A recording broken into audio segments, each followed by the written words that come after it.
Welcome everybody to Mecha Rewatch. I'm Cossak and Lawn, and with me as always is my co-host Lawn Dragon. Oh God, why? Yeah, so I may have We only did one episode for this episode because we watched it twice to try to understand it. I may have made a prevarication when I said last episode that we would be watching episodes 21 or 22 and 23 today. We are just watching episode 22 today because holy shit. We have watched episode 22 twice. We believe we understand it now. It's actually not a bad episode. It actually a better director and maybe a little better writing would actually make this a very good episode. Yeah. But it is incomprehensible in the manner in which it presents things. That is correct. To the point where, I normally take pretty decent notes about each of the episodes we watch, even the ones where they jump around a lot. Yeah.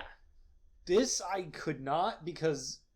So part of it is that every scene is mountains of exposition about things that we have not encountered yet. Right? If these concepts have been introduced slowly over the course of the series, maybe one an episode, by now we might be really on board with the events of this episode. But it's just rapid fire, this is this thing, this is this new MacGuffin, this is this new situation.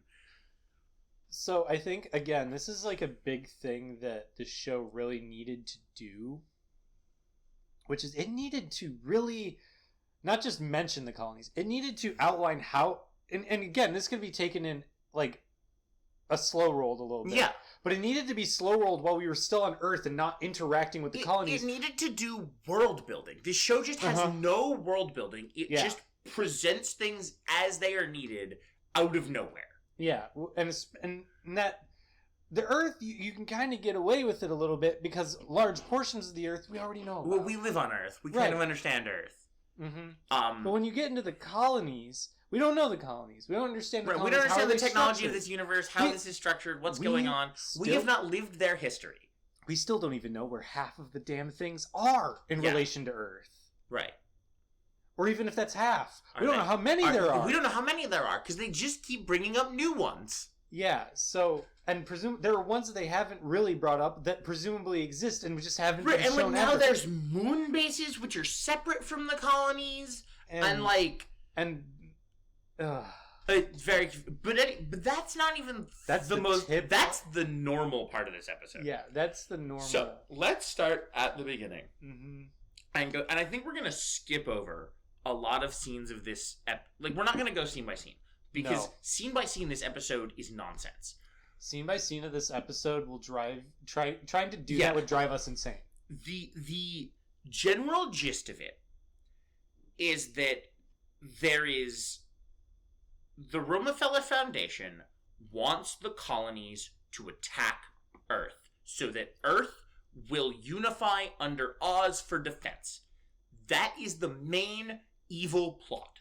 And that is why Oz has been systematically trying to arm the colonies. Right. They want armed colonies that are a threat to Earth so that they want Earth to feel threatened so that Earth accepts Oz. They're doing the classic fascist maneuver of presenting the other as a except they're also arming the other it's but that's what's happening here. Yeah. That's what the Rockefellers are doing. Fine. That part works. Now, the next thing is that they are going to destroy this Alliance base thing.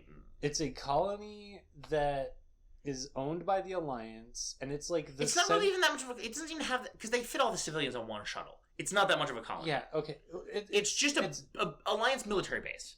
But it manages the colonies. It makes sure that their spins are correct, that they don't fall out of orbit, that they have enough air recycling, which is apparent. The fact that that is centralized is baffling. That is such a hard failure point. Well, first of all, it's a hard failure point, but secondly, there's this whole plot line of the fact that the colonies weren't allowed to talk to each other for ages. Yeah. So the fact that this is centralized is, I guess, it's under Alliance control, and the Alliance was the one preventing them from talking to each other. I have to assume. It was presented earlier as they just didn't want to talk to each other. Yeah. But it seems now to be more the Alliance was actively forbidding the colonies from having outside information. They weren't allowed to talk to each other. They weren't allowed to talk to Earth. They were just, like, isolated by the Alliance. The closest thing they had to, like, talking between the Earth and each other was Vice Minister Dorland. Right, he was allowed to go between them, so it can't have been total isolation. No. But, again, yeah. This is why this episode is weird. Yeah. But so there's this central processing center that runs all this. Fine. We can accept that that exists. And Oz is... Oz, the Romanfeller Foundation, Oz under orders from Romanfeller Foundation guy, is going to destroy it because this will push the colonies to more, not just to militarize, but to actually want to attack Earth because they will need the resources of Earth, right? Currently the colonies kind of work, right? But if this thing is gone, they will need to find, I think as he puts it, stable ground. Right? The colonies will not be sustainable anymore. These people will need to go somewhere. They will probably invade Earth because it's the planet you can live on. So fine. That also works. Now, the other things that are going on in this episode is that Milliardo Peacecraft, who we saw captured last episode, but now he's brought before Lady Une. And he's like, no, I'm actually an ambassador. Ignore the fact that I shot all your mobile dolls. They weren't people. Ambassador and fought with your other two guys. Yeah, I fought with the other two guys. That's fine. Nobody died. It's fine.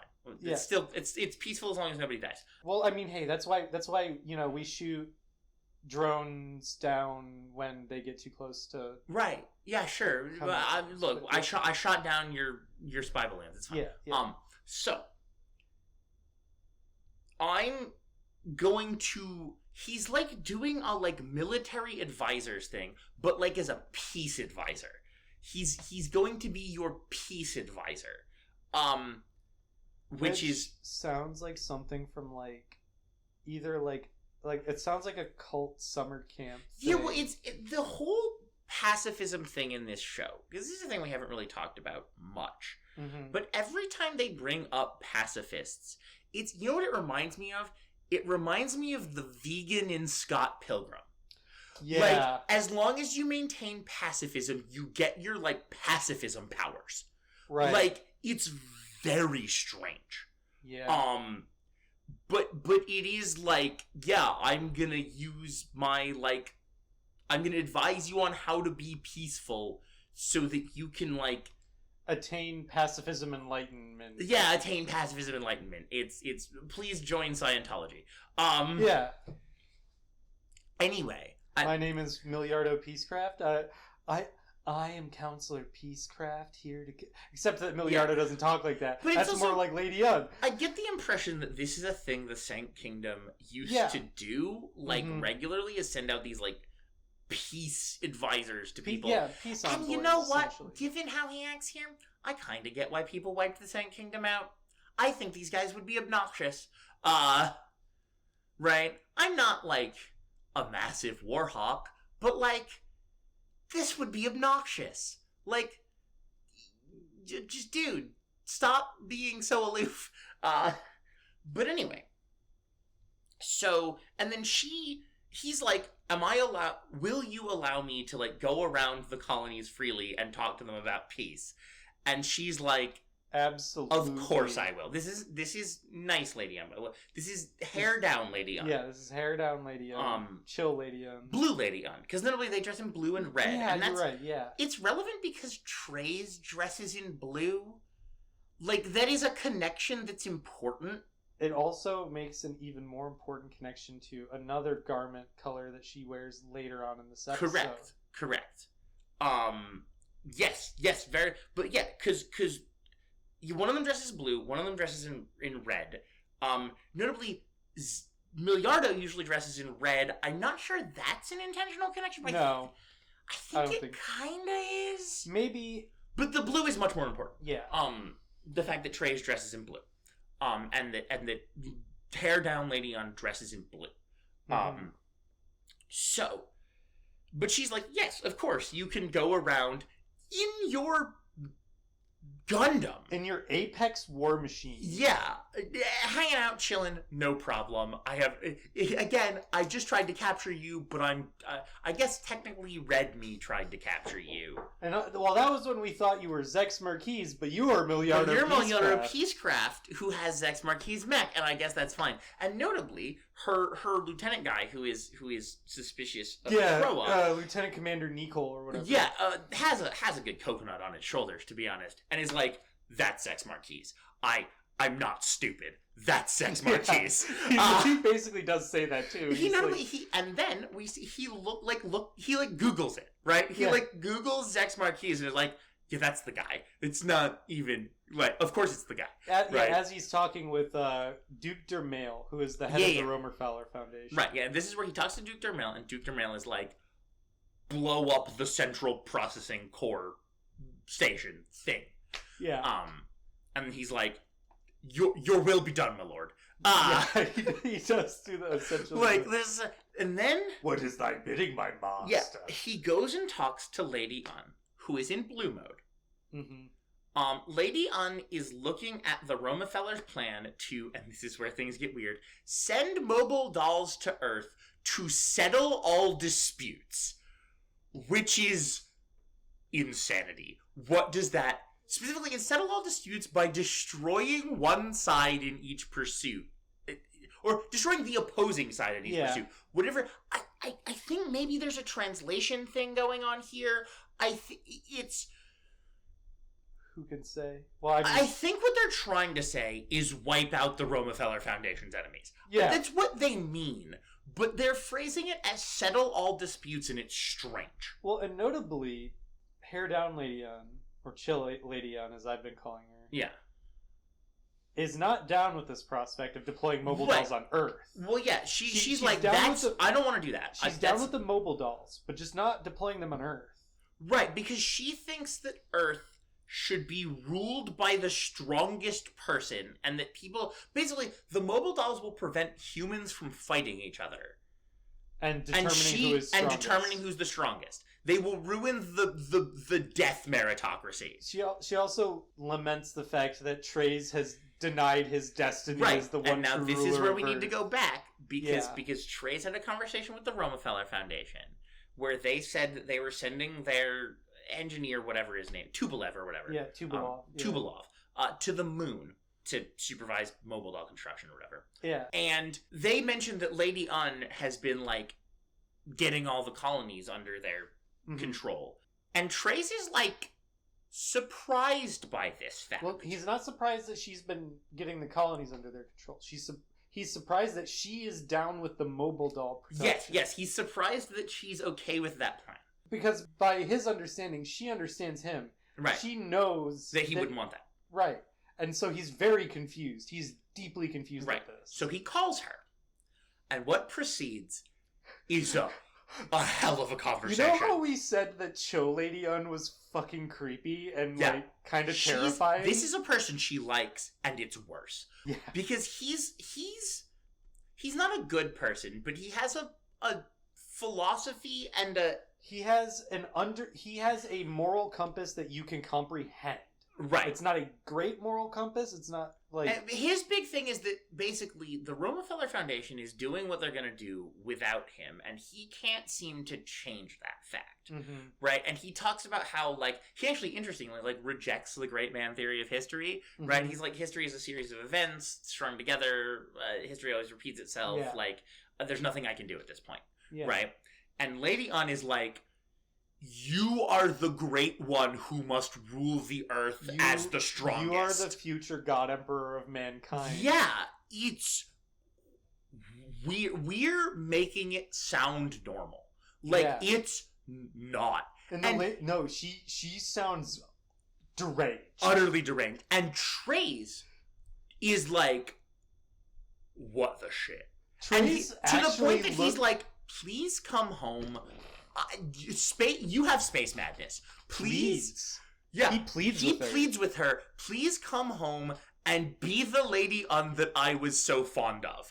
Because he's just like, I don't know what has happened to you, but you're not okay. You need counseling. Like, and this is notably because we don't often see Trey's show emotions other than smugness or right. smarminess. Trey's is usually smug and in control, and in this scene, he is not. He is clearly horrified. Right, because it's interesting because he goes into this scene already kind of down on the fact that he can't like manipulate the Rockefeller Foundation. That's already a piece of control that he's lost, and also a little confused as to what Lady Une is up to. Right, because he's like, "You're not doing what I sent you there to do." But then over the course of this conversation, he realizes whether or not I control the course of history is not what matters. I am failing to, like, control my friend / potentially lover's brain in a way that, like, makes her sane, right? Like I cannot... Nothing my words can say can make her not absolutely mad, right? And it's bothered me. Right, he is bothered in this scene. Yeah, he is deeply troubled. Yeah, he just wants Lady Une back. Like, please come home, bring the bubble bath that you still owe me. Yeah, like, bring me my rose-scented Bring me my rose-scented bubble bath, and we can go back to evilly scheming against the Alliance. It was a good time. What are you doing? We can, maybe even after you've had some counseling, we can evilly scheme against the Rockefeller Foundation. Right, sure. Yeah, let's fight against the Rockefeller Foundation. It'll be lovely. Please stop doing whatever you're doing up there. But anyway, okay. So. And she's equally confused, notably, that Trey's just will not accept that he is the God Emperor of mankind that will lead them all to a new golden age. Back to this scene with her lieutenant, where she is upset because she's like, His Excellency refuses to accept his place as our God King. And I'm sad about it. And he's like, light bulb goes off. Yeah, his light bulb goes on. Excellency, wait, what? And he goes down on one knee and talks to her and is like, you could, like, the toning is actually really good here because he's like, you could, I know that you feel like you failed because you can't, like, guide His Excellency, but you could still serve him as a soldier on the battlefield. Why don't you go away from here? Go fight on the battlefield. Hopefully die, maybe. Go to the front lines. Go to the front lines. It'll be good for you. Like, you could serve, again, because he's like, you could serve His Excellency by going as a soldier. And she's like, yes, I could serve him as a soldier. I'll do that. And he's like fantastic. Thank God. I don't know what's going on, but you're gone now, and thank Christ. My potentially batshit superior is no longer in the way. I've gotten rid of you, and I can enact our evil plan because I'm the evil plan guy now, right? Like, I'm in on the plan. I know the plan. I'm gonna be evil plan king, right? He is even going to spout a, like, classic Lady Une-ism. Yeah, he is like, I get to be the evil one now, right? Like the Rockefeller Foundation will promote me to be king of space or whatever.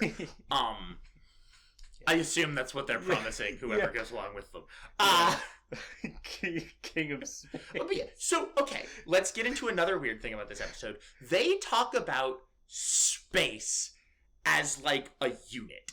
And it's also very strange, right? It comes up many times in this episode where they're like, they will just refer to outer space as, like, not just like a place, but as, like, a place with a will.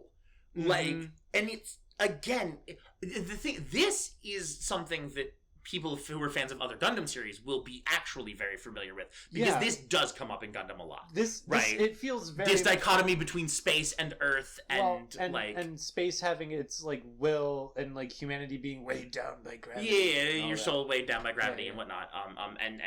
And space changing. No, that's a very familiar theming but it doesn't fit in this show because this show isn't like that. There aren't new types here. There aren't there are what are the particles? The Minovsky particles. There's no Minovsky particles here. There's only Gundanium alloy.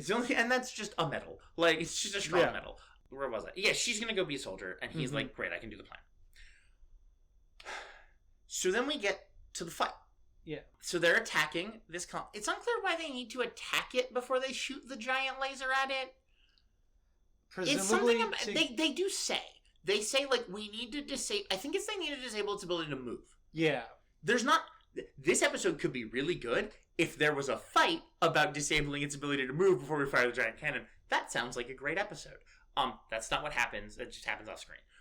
But they very briefly mentioned like we need to disable its ability to like dodge, right? Mm-hmm.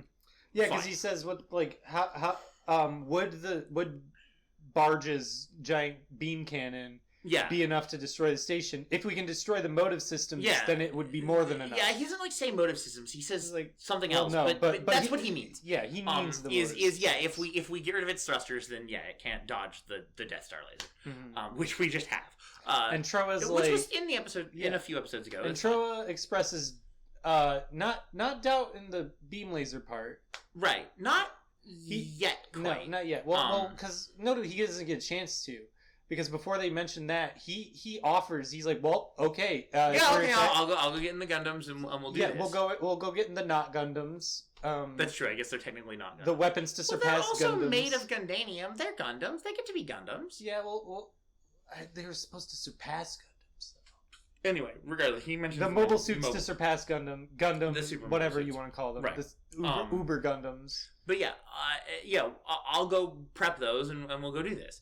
And he's like, no, I don't trust traitors, whether they're allies or enemies, which, that's how traitors work. Okay. Why you think this guy's a traitor is still weird, but fine. He's just, honestly, I actually think this guy's just really smart. He's just eliminating rogue elements, right? He's like, I have a plan. It's a good plan. It's going to work. I don't need all the random elements out of the way. I need the wild card. I don't want. Interestingly, it kind of pairs up with something Trey said earlier, right? I don't need heroes on the field. I need the mechanisms of history and industry to go my way, right? Which they are currently. So fun. But anyway, he doesn't like arrest Troa. No, he just kind of is like, you're not getting in your suit, and you're not going to this battle, and also get out of here. You escort him off the bridge. Yeah, escort him off the bridge where he can't do anything. Right. And Troa's Troa immediately throws his hands up and is like, sure, man, I was just questioning whether or not you could pull this off without our super suits. I'm not trying to overstep my bounds here. I'll go. He's like, he's like, sure, dude, all right. Yeah, no problem. On your head be it. Yeah, if this fails, not my problem. Notably, because he knows that Milliardo Peacecraft in the Tallgeese is at the battle. We get to the battle. It's a battle. It's a good one. We get some repeated scenes. There was a scene a couple episodes ago of the mobile dolls destroying the mines as they came at them. We get that exact scene again, except after the explosion, the Tallgeese flies out of it, which is very clever. Well, it was probably spliced with the same series of explosions with the Tallgeese flying out of it that came from the Noventa cannon. Probably. It's some very clever reuse of animation. This is a thing from this era of animation. Yeah, especially and this is a good example. This is an example of them doing it and it working and it doing well. Yeah. Because the repeated shots of the same boat blowing up are less fun.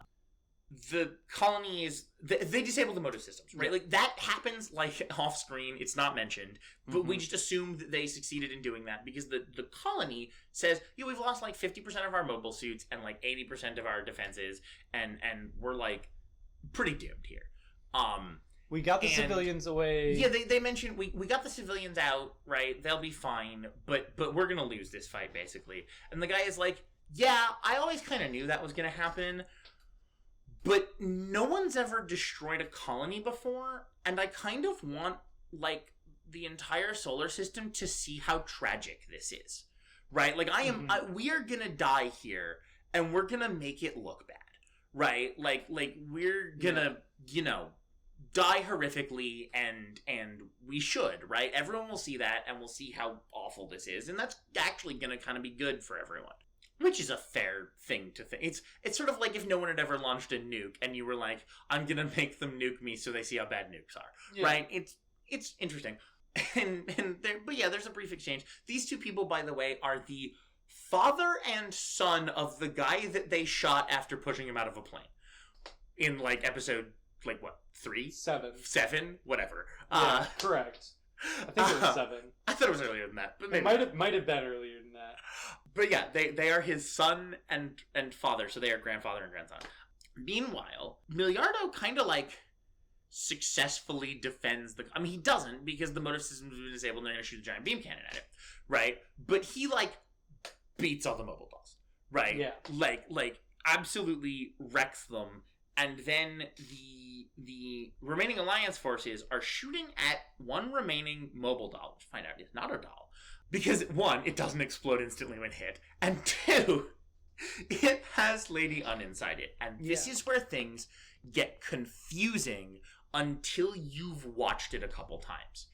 Because she says some stuff that's just absolute madness. And what you realize on the like second or third watch, is that she is notably consecutive watch. Consecutive watch. We've both watched these episodes multiple times. You know that scene in Lord of the Rings where Gollum and Smeagol argue with each other, and then eventually Gollum gets told to go away? I'm familiar. That's what is happening here, but because of bad animation and the fact that the voices don't change very much, and the fact that it doesn't like cut to different angles or something when they each speak. Basically, the person who made this is not Peter Jackson, and so it's very confusing. But that is what's happening, is her two personalities are arguing with each other. Yeah. About, like, what they should do and who they should be.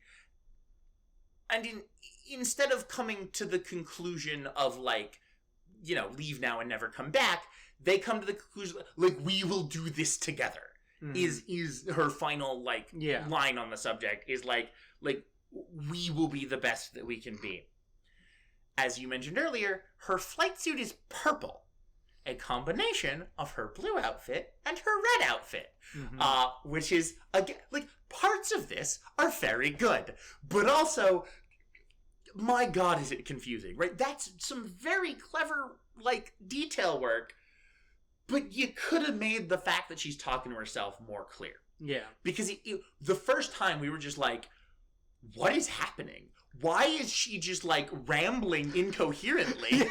Because we were like, she's just full broken here. Yeah. Like, and she is, kind of. Yeah. But she's actually, like, unbreaking herself, kind of. Yeah. It's weird.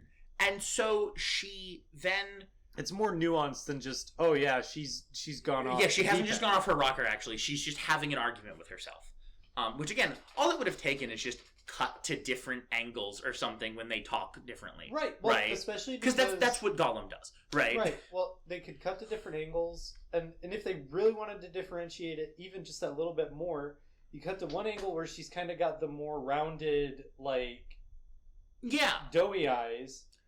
And then cut to the other angle where she's got the sharper, harsher eye. Or have her put on and take off the glasses or something.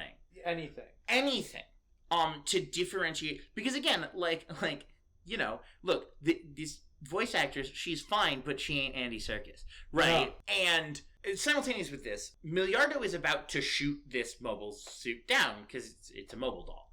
Right? And he's just like, yeah, shoot it down. I've shot down like 50 already. This is the 51st, whatever.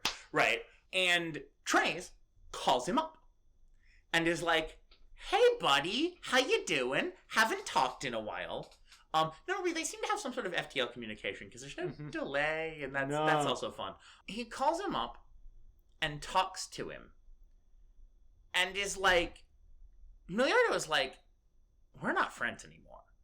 Right? He doesn't kind of outright say it, but he's like, our interests no longer align. I thought Oz was about, what does he say? I thought it was about training soldiers with the heart to fight. And it's not, because you're using all these mobile dolls now. Yeah. Right? And Trace is like, I don't like the mobile dolls either, my man. Like, for very different reasons, but I also don't like them. Right? And you know who else really understands that? Because you're the only person who really understands me. But you know who else kind of understands me? Lady Une. Maybe don't kill her. Yeah. He doesn't quite say that, but he just says she understands me as well. I mean, he doesn't even say she does. He just says there's one other person who understands me, and Miliardo intuits it's Lady Une, isn't it? Oh, she's in that mobile suit, isn't she? And kicks it into high gear and, like, grabs her, mobile suit, like, under the armpits and yoinks it away from, like, the shots that are about to destroy it. Because notably, she makes her decision, but by the time she does... Yeah, she's, like, disabled. It doesn't matter. She has no arms. Yeah. Literally no armaments. Correct. And is just... She's flying straight at a couple of enemy mobile suits. Yeah. Probably with the intention to, like, do one last ram before or something. She dies grab them, or whatever. headbutt them, whatever. Well, she can't grab them. She doesn't have hands. She has legs. Grab them in like a a guard or something. Okay. Yeah, that's fair. Look, it would not surprise me if Lady Une could do the, like, Black Widow standard attack number 2. Oh, yeah. Right? Where she, like, puts her legs around your head and, like, spins to kill you. Like, wouldn't surprise me. The spinning leg neck breaker. Yeah, the spinning leg neck breaker. A classic move that's very effective in combat. Wrestling calls, like, a Hurricane Rana. Yeah, it's a Hurricane Rana. Honestly, if Lady Une's signature move was to do mech Hurricane Ranas, she'd be my favorite character. Yeah. Like, she would be. She'd be mine too. But no, that's not what happens. So anyway, then they fire the giant laser. Remember, the giant laser is still firing, right? Mm-hmm. We're back to that. They're like, they literally have the thing from friggin' A New Hope, where the, like, thing slowly ticks into position until the laser is on the colony. The only thing missing is the guy with the, like, very bored British accent going, 30 seconds until firing position. Yeah, but that's what's happening here, right? Like, we're in the firing position, great, fire the laser. And then they do. Yeah, that's the other thing that's missing is Nicole doesn't just say, you may fire when ready. Right, he just fires. But so they hit the weapon, they hit the button, it fires. Notably, I feel like maybe your giant super laser should have a little more security on it. Maybe 2 guys who have to turn a key or something. But no, you just hit a button. And it fires your death laser. We will see that this is not the only giant death laser that should have more security that doesn't in the series. That's very true. But as they're firing, at the exact moment that they're firing, suddenly their bottom thruster engine fires and spins them slightly and throws off their firing solution, and they miss. Mm-hmm. And then we cut to Troa having beat up a bunch of guys in, like, the propulsion room and having hit the propulsion button at the same time, which, as he says, like, Lady Une would never sanction such an attack or something to that effect. Depending on the Lady Une you're talking... Depending on which Lady Une, she might have. Yeah. Well, no. She would have sanctioned this type of attack, but not for this reason. No, yeah. Right? Like, which I don't think he necessarily understands the nuance of. But because she was totally willing to blow up those colonies. But, you know, whatever. But yeah, so they miss. The giant laser misses. And then Miliardo sees the miss and goes, that's weird. They missed. Was that on purpose? Like, clearly going through his head, like, that laser can't miss. Right? Like, that's not a laser that's supposed to miss. Well, and I'm thinking to myself, dude, you know there's 2 Gundam pilots on that station. You know you left 2 Gundam pilots on that station. Like, come on, man. And one of them is Hiro Yui, like... And the other one is like, dressed as an Oz officer. Yeah. Like, probably sabotage. Anyway, maybe that's what he means by on purpose. Maybe he means...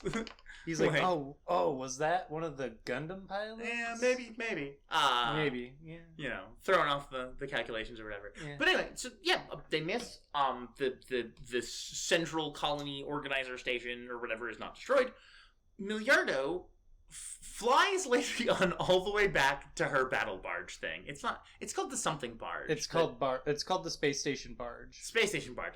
I every time I hear it, I hear battle barge. Like, Space Marines have battle barges. Yeah. He flies her back to it and, like, sets her down. Again, like doesn't fly her to the nearest location. You know, flies her all the way back and, like, sets her Taurus down. She gets out, and her, like, lieutenant guy there, who's been doing all this stuff, is prepared to meet her. And when she gets out, crucially, her hair is down, but she's wearing the glasses. She is now both Uns as one. Her yin and yang have merged into a being of the infinite. Yeah. And she threatens him with a gun. Because he says, like, Lady Une, I'm like, yeah, something along the lines of, Lady Une, I'm so glad you're all right, or whatever. Right? It's not even like, I'm so glad you're all right. No, he's like, welcome back. I carried out your orders to. And she's like, no, you didn't. Yeah, and she goes, and in fact, she says, your moves were entirely calculated, and so are mine. And then pulls a fucking Mateba auto revolver. Unclear if she doesn't shoot him with it. No, she just threatens him with it. Pulls it. That's it. Just is like, you're under arrest. Also, she does get, like, the most intimidating, like, when not looking at you look. Because she's got the glowing glasses of doom. Yeah.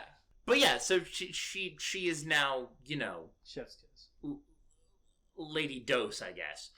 It doesn't really work. But anyway, Lady 2 as 1. Yeah.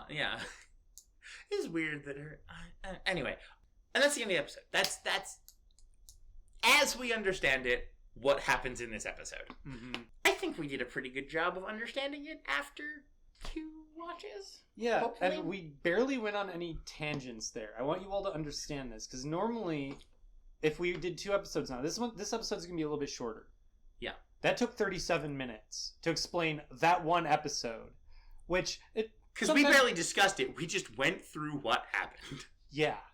And again, part of it, I like this episode in theory. I like the concept of this episode. Yeah, the blue and the red with the hair down and the glasses, that is really cool. The revelation of, like, the plot and what's going to happen, like, this is what Romefeller's actual plan is. Yeah. Oh, we have missed the entire end of there's more. Yeah. There's a whole other thing that happens at the end of this that true. we have skipped. I was wondering when you would remember it. Because remember, Chief Engineer Tuporev is flying to the moon, and on his way to the moon, he runs into Wu Fei, who has apparently just drifted here from his last battle. Like, he's like, assassinating the Chief Engineer of the Romefeller Foundation, this should be an easy job for Wu Fei. And then he gets, like, shot once, and he goes, well, I'm all out of bullets, and have no thrust, and no power.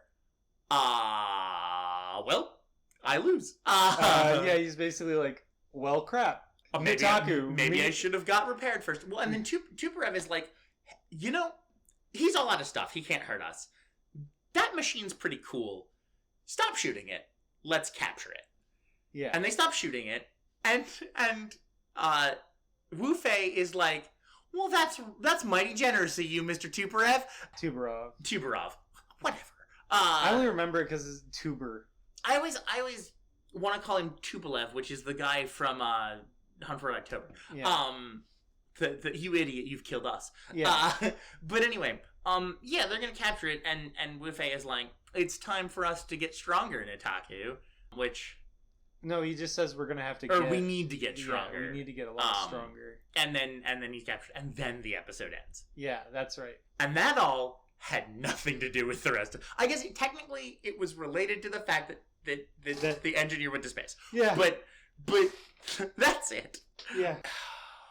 God, this episode was a hell of a... Again, there are concepts I like. There is a way to restructure this episode to make it a very, very good episode. But it's not like that. It is confusing and messy, and it introduces concepts rapid fire that you have no familiarity with already. Yeah. That should have been introduced many episodes ago. Yep. It's a doozy. It's a doozy of an episode. There's a reason why, because of that bit. Yeah, it's taken us now 40 minutes. Yeah, for one episode.